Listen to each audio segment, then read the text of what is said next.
आप देख रहे हैं एबीएन महाराष्ट्र। मैं हूं आपके साथ मुनीर आरिफ खान। नाज़रीन, महाराष्ट्र असेंबली इलेक्शन को लेकर सबसे पहले महायुति के दरमियान सीटों की तकसीम का फार्मूला तय हुआ था। इसके बाद महाविकास अघाड़ी में भी तकरीबन सारी बातें तय हो चुकी है,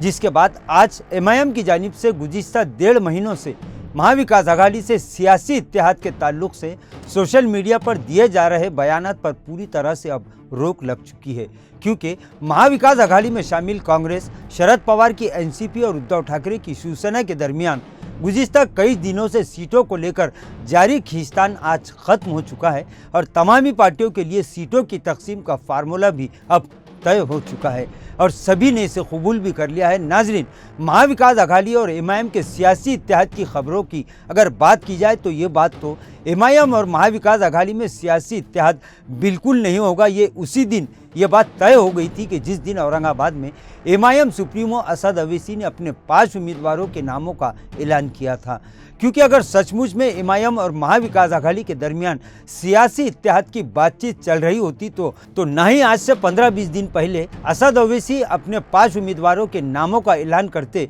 और ना ही आज से 1 हफ्ता पहले उद्धव ठाकरे की शिवसेना की जानिब से अपने अपने उम्मीदवारों को काम पर लग जाने के अहकामत जारी किए जाते, क्योंकि आज से 8 दिन पहले ही उद्धव सेना की जानिब से महाराष्ट्र के कई असेंबली हलकों में अपने उम्मीदवारों को ये कहा जा चुका था कि उनका नाम फाइनल हो चुका है, लिहाजा वो तैयारियों में मसरूफ़ हो जाए। इसमें औरंगाबाद शहर के भी 2 असेंबली हलके यानी सेंट्रल असेंबली हलका से किशन चंद तनवानी और मगरबी हलके से राजू शिंदे के नाम पहले ही फाइनल हो चुके थे। तो जाहिर सी बात है कि अगर एक भी सीट पर कोई पार्टी अपने उम्मीदवार का नाम फाइनल कर देती है तो इसका सीधा सीधा मतलब यही है कि दिगर पार्टी को यहाँ से उम्मीदवारी देने का सवाल ही पैदा नहीं होता। कुल मिलाकर आवाम का ये कहना है कि महाविकास अघाड़ी और एमआईएम में असेंबली इलेक्शन को लेकर सियासी इत्तेहाद की बातचीत पहले ही तय थी कि दोनों का इत्तेहाद नहीं होगा, लेकिन दोनों ही पार्टियां अपनी अपनी पार्टी में बगावत को टालने और ऐन वक्त पर उम्मीदवारों के नामों का ऐलान करने के लिए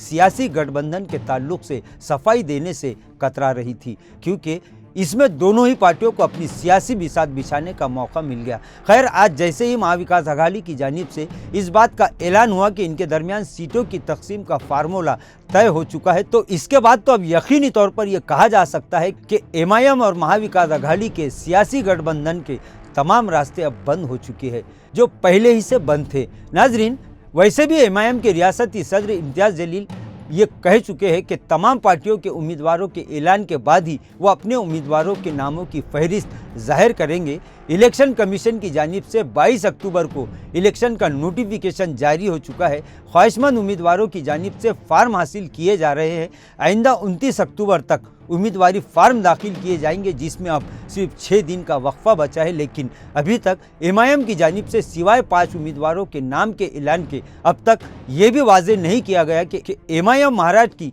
288 असेंबली सीटों में से कितनी सीटों पर अपने उम्मीदवार उतारने वाली है। लेकिन बावसूख ज़राए से मिली जानकारी के हवाले से पार्टी सुप्रीमो की जानिब से कल किसी भी वक्त उम्मीदवारों के नामों को फाइनल किया जा सकता है, इन नामों का ऐलान हो सकता है। तमामी सियासी पार्टियों की जानिब से पूरे महाराष्ट्र के साथ साथ औरंगाबाद में उम्मीदवारों के नाम का ऐलान होने के बाद ही पूरी तरह से पिक्चर साफ होगी और इसके बाद ही ये वाज़ेह हो सकेगा कि औरंगाबाद के साथ साथ महाराष्ट्र में कौन किस पर भारी पड़ेगा। यानी कल शाम या फिर परसों सुबह तक पूरी तस्वीर साफ हो जाएगी और इसके बाद ही महाराष्ट्र असेंबली इलेक्शन का असल घमासान शुरू होगा और आहिस्ता आहिस्ता ये वाज़ेह होता रहेगा कि इस बार महाराष्ट्र में सत्ता की चाबी किस पार्टी के हाथों में जाने वाली है। नाजरीन, आज के लिए बस इतना ही। फिर मुलाकात होगी कुछ नई वीडियो के साथ।